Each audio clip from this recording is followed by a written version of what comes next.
अस्सलाम वालेकुम दोस्तों, जैसा कि कोरोना वायरस का माहौल है दुनिया भर में, सऊदी अरब से लेकर इंडिया तक। ऐसे में अगर आपको घर जाना हो, जो लोग इमरजेंसी में घर जाने वाले हैं, तो आपके पास सिर्फ एक ही ऑप्शन बचा है, वो वंदे भारत मिशन। जी हाँ दोस्तों, अगर आप एम्बेसी के थ्रू फ़्लाइट बुकिंग करके जाते हैं तो भी वंदे भारत मिशन है, और जो स्पेशल फ़्लाइट चल रही चार्टर्ड फ़्लाइट जिसको बोलते हैं, वो भी वंदे भारत मिशन है। देखिए, आप एम्बेसी में फॉर्म भरते हैं घर जाने के लिए और महीने भर नंबर नहीं आ रहा। इनफैक्ट कुछ लोग अप्रैल के महीने से इंतज़ार कर रहे हैं, उनका नंबर अभी तक नहीं आया। उसकी वजह क्या है वो भी इस वीडियो में बताऊंगा। और जो चार्टर्ड फ़्लाइट शुरू हुई, यानी कोई एक एजेंट होता है और वो बंदों की टिकट बुक करता है, तो उसके लिए भी वो बंदा ट्रस्टेड होना चाहिए कि ऐसा ना हो कि आपके पैसे मर जाए, क्योंकि आपको पता है कि पैसे का मामला है। अगर आपका बंदा वो ट्रस्टेड है जो चार्टर्ड फ़्लाइट का इंतज़ाम करा रहा है, तो आप कर सकते हैं, कोई मुश्किल नहीं है, लेकिन उसमें पैसे काफ़ी ज़्यादा लगते हैं। वहीं अगर वंदे भारत मिशन में नंबर आ जाता है तो यहाँ पैसे जो है उसके मुकाबले काफ़ी कम लगते हैं, यानी 1500 के नीचे टिकट होता है, 11, 12, 13, 14 इस तरह से टिकट मिल जाते हैं। मेरे दो बंदे रिसेंटली गए हैं, एक वंदे भारत मिशन से गया है और एक चार्टर्ड फ्लाइट से गया है, क्योंकि उसका नंबर नहीं आया था। दोनों के फॉर्म मैंने फिल किए थे, इसलिए मैं जो भी बता रहा हूँ आपको ग्राउंड की रिपोर्ट बता रहा हूँ। और कुछ वीडियोज़ भी एयरपोर्ट से मैंने मंगाए हैं, वो भी मैं आपसे इस वीडियो में शेयर करूँगा। तो देखिए दोस्तों, होता क्या है, फॉर्म का तरीका ऑलरेडी बता चुका हूँ। जब आपका फाइनल एग्जिट या फिर एग्जिट एंट्री लग जाता है तो आपको एम्बेसी का फॉर्म फिल करना होता है। उसके बाद आप हाथ पे हाथ रख के इंतज़ार में बैठ जाते हैं कि एम्बेसी हमको फ़ोन करेगी। एम्बेसी तब फ़ोन करेगी जब उसके पास फ़्लाइट में बंदे कम हो, तब आपको याद किया जाएगा, और ऐसा बिल्कुल भी नहीं है। इनफैक्ट जो एम्बेसी लिस्ट डाल रही है, पिछले दिनों जो लिस्ट डाली है और बोला था कि डायरेक्ट जाके इस ट्रैवल एजेंसी से टिकट ले लो, उसी के नीचे बंदे कमेंट लिख रहे हैं कि भाई आपकी पोस्ट आते ही मैं 1 घंटे के अंदर इस एजेंसी पे गया, वहाँ पे पता चला कि 1 दिन पहले ही सब बुकिंग हो चुकी है। तो आप देखिए किस तरीके का यहाँ पर बर्ताव किया जा रहा है। अब करना क्या है, जो लोग फॉर्म भर चुके हैं और जो भरने वाले हैं, देखिए आगे ये एम्बेसी का नंबर है, ये टोल फ्री नंबर है, और इसके बाद ये दूसरे नंबर है, और ये ईमेल आईडी है। आपको करना क्या है, बिल्कुल प्रैक्टिकल तरीका बता रहा हूँ, ग्राउंड की रिपोर्ट है ये, कहीं मैं पढ़कर नहीं आया हूँ। जो एक बंदा मेरा गया है वो एम्बेसी के थ्रू गया है, और दूसरे बंदे ने काफ़ी ज़्यादा कोशिश नहीं की थी, तो उसको आखिरकार चार्टर्ड फ़्लाइट से जाना पड़ा। और जब फ़्लाइट की बुकिंग वगैरह होगी तब एम्बेसी से फ़ोन आया था, क्योंकि मैंने 1-2 बार ही ईमेल किया था। दूसरे वाला बंदा जो चार्टर्ड फ़्लाइट से गया वो इतना एक्सपर्ट नहीं था ईमेल वगैरह करने में, लेकिन जो पहला बंदा गया है वो ईमेल करने में एक्सपर्ट था। व्हाट्सएप पे मैसेज भी किया, उसने एम्बेसी को तंग करके डाल दिया पूरी तरह से। जी हाँ दोस्तों, व्हाट्सएप का नंबर आपको दिखाई दे रहा है, बार बार यहाँ मैसेज किए, रोज़ाना सेम ईमेल जो है दोहराया गया है, बार बार ईमेल किए, उधर से रिप्लाई आने शुरू हो गए। आखिरकार इतनी बात ज़्यादा बढ़ गई कि एक बड़े बॉस का फ़ोन आया एम्बेसी से एक दिन, उन्होंने बोला कि भाई आपकी बात जो है ऊपर तक पहुंच गई, इसलिए मुझे फ़ोन करना पड़ा, आप बताइए अपने बारे में क्या चल रहा है। तो तब तक टिकट का जो OTP होता है टिकट के लिए वो मिल चुका था, और इनको फ़्लाइट मिली दम्माम से दिल्ली जाने के लिए। हालांकि इनका इरादा पहले रियाद से लखनऊ जाने का था, लेकिन उसमें नंबर नहीं आया है। तो अब आपको करना क्या है, व्हाट्सएप पे जो भी जैसी लैंग्वेज आपको आती है उसमें मैसेज कीजिए, ठीक है। ईमेल करने का तरीका क्या है बता रहा हूँ आपको, जो लोग फॉर्म भर चुके हैं उनके लिए भी और जो भरेंगे उनके लिए भी। बाकी फ़्लाइट कब कब कैसे कैसे वो मैं पहले भी वीडियोज़ में बता चुका हूँ, और कोई नई लिस्ट आएगी वो भी मैं आपको बता दूंगा। जो कम्युनिटी पोस्ट होती है मैं उसमें भी डाल देता हूँ। देखिए ईमेल का तरीका क्या है, ये मैंने दूसरे वाले बंदे का ईमेल किया था। मैंने मोबाइल नंबर पे कॉल मत लगाना, बंदा इंडिया के अंदर है, कभी आप सोचो मेरा नंबर नहीं है। देखिए हुआ क्या था, पहले वाले बंदे ने बहुत ज़्यादा कोशिश की, रोज़ाना एम्बेसी को तंग किया, नंबर आ गया घर जाने के लिए। दूसरे बंदे ने काफ़ी ज़्यादा कोशिश नहीं की, क्योंकि मुझे भी इतना टाइम नहीं रहता, उनको इतनी नॉलेज नहीं थी सब कुछ करने की। तो मेरे ही मैसेज भेजा हुआ है, मैंने ही स्क्रीनशॉट इससे मारा है। जो लैंग्वेज आपको आ रही है उसमें लिखना है। देखिए क्या लिखा है, सऊदी से इंडिया वापस जाने के लिए अनुरोध, ये सब्जेक्ट है, ईमेल के अंदर सब्जेक्ट आता है। एड्रेस देखिए वही वाला है जो मैंने पीछे आपको दिखाया पर्ची में, cw.riaz@mea.gov.in। इसके बाद मैंने क्या लिखा, सर मैंने एम्बेसी का फॉर्म भी भरा था लेकिन अभी तक कोई जवाब नहीं मिला, मैं बहुत ज़्यादा दिनों से परेशान हूँ, प्लीज़ घर भिजवा दो। ये मेरा इकामा है, ये पासपोर्ट नंबर है, जद्दा से दिल्ली जाना है, खुरूज भी लगा हुआ है। हालांकि इस ईमेल से थोड़ा सा फ़ायदा हुआ, लेकिन तब तक उस बंदे का चार्टर्ड फ्लाइट में इंतज़ाम हो चुका था, जो कि 1800 या 1900 रियाल लगे। तो भाई चार्टर्ड फ्लाइट तो एक मजबूरी है, और उसके बाद उस बंदे पर ट्रस्ट होना आपका ज़रूरी है। नहीं तो आपके पैसे फंस भी सकते हैं, मर भी सकते हैं, गारंटी कोई नहीं है। अगर सामने वाले बंदों को आप अच्छे से जानते हो तो चार्टर्ड फ्लाइट में काम करा लीजिए अपना, हो जाएगा जल्दी। लेकिन एम्बेसी का काम जो है वो पक्का है, एम्बेसी से अगर काम हो जाए तो ज़्यादा बेहतर होगा। जब एम्बेसी से काम होता है आपके पास कॉल आएगी तो आपको OTP मिलेगा, उसके ज़रिए टिकट ख़रीदना है, बाकी कोई और तरीका नहीं है। बेवकूफ़ बिल्कुल भी नहीं बनना है।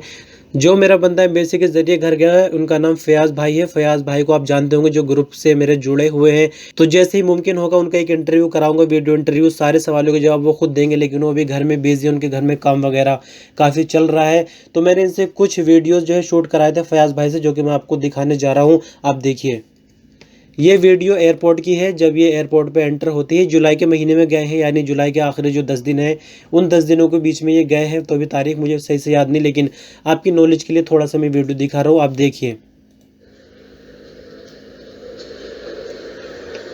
ये दम्मा एयरपोर्ट की वीडियो है।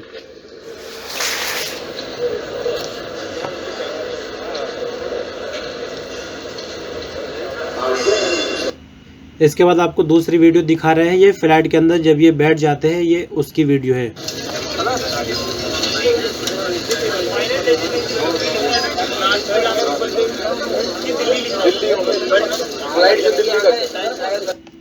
अब अगली वीडियो में देखिए, फ्लाइट जो है उड़ने वाली है, उड़ रही है फ्लाइट, समझिए।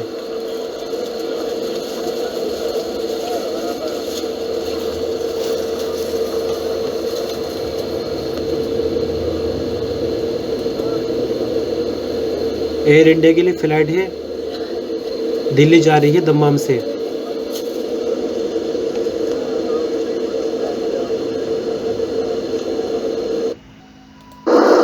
ये फ़्लाइट टेक ऑफ होने के बाद का मंजर है, आसमान से आप देख सकते हैं। आगे आपको खाने के बारे में भी दिखाया जाएगा।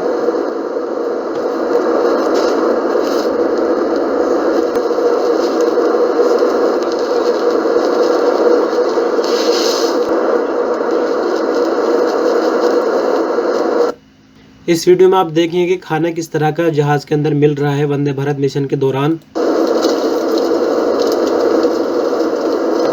हालांकि खबर ये है कि काफ़ी लोगों ने खाना जो है नहीं खाया, डर की वजह से कि कहीं वायरस वगैरह खाने के अंदर न हो। तो आप देख सकते हैं,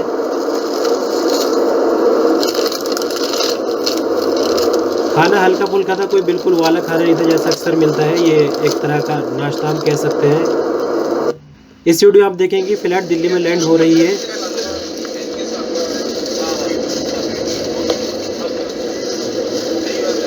ये फ्लाइट लैंडिंग की तरफ जा रही है दिल्ली में।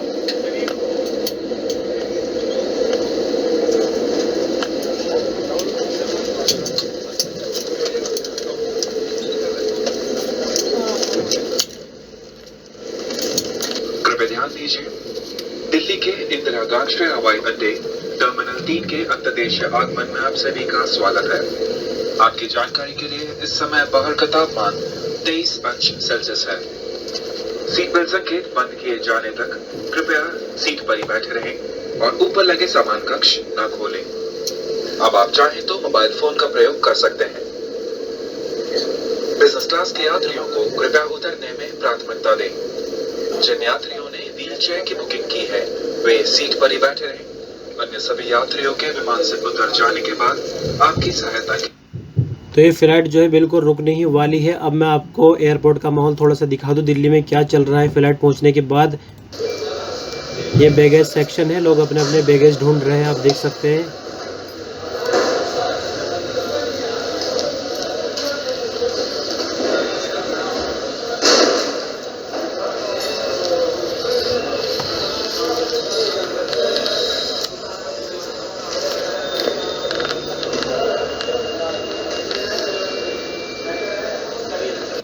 इसके बाद भी एक वीडियो और है एयरपोर्ट का माहौल कैसा, आप देख सकते हैं बैगेज जो है लेने के बाद।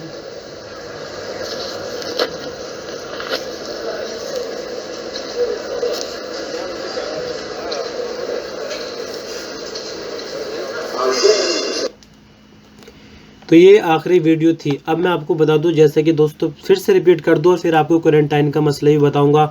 अगर आपने फॉर्म भरने वाले हैं तो हाथ पे हाथ रखकर नहीं बैठना कि एम्बेसी कॉल करेगी, बहुत मुश्किल है। आपको बार बार एम्बेसी में अपने आप को जो है जाहिर करना है कि मैं बहुत ज़रूरतमंद हूँ, मैं परेशान हूँ। ईमेल कीजिए, व्हाट्सएप पे मैसेज कीजिए, ठीक है। बार बार कोशिश करते रहिए, इंशाल्लाह कामयाबी मिलेगी। अब दिल्ली में पहुंचकर होता क्या है, क्योंकि इनको सीतापुर जाना था, यहाँ कुछ टाइम तक इनको रोका गया है और इनके साथ यूपी जाने वाले काफ़ी बंदे थे, सबको जो है यूपी भेज दिया गया और इनको होम क्वारंटाइन किया गया था 7 दिनों के लिए। एक भी पैसा खर्च नहीं हुआ, सीधे दिल्ली से ये घर चले गए। एक पेपर इनको एयरपोर्ट से मिला था कि अपने थाने में जाकर ये पेपर देना है। और जो दूसरे भाई थे उनको बिजनौर जाना था, तो उनकी फ़्लाइट भी लखनऊ गई। लखनऊ से भी उनको फिर नजीबाबाद में, आप जानते होंगे अगर बिजनौर के रहने वाले हैं तो नजीबाबाद में एक सरकारी जगह में 3 दिन के लिए क्वारंटाइन किया गया, जिनमें उनके 3000 रुपये खर्च आए। लेकिन लेटेस्ट क्या चल रहा है, अभी 7 दिन के लिए क्वारंटाइन किया जाना ज़रूरी है, लेकिन पैसों का खर्च नहीं होगा। आपकी चॉइस के अकॉर्डिंग जो है आपको क्वारंटाइन की जगह दी जाएगी और 7 दिन आपको होम क्वारंटाइन किया जाना है।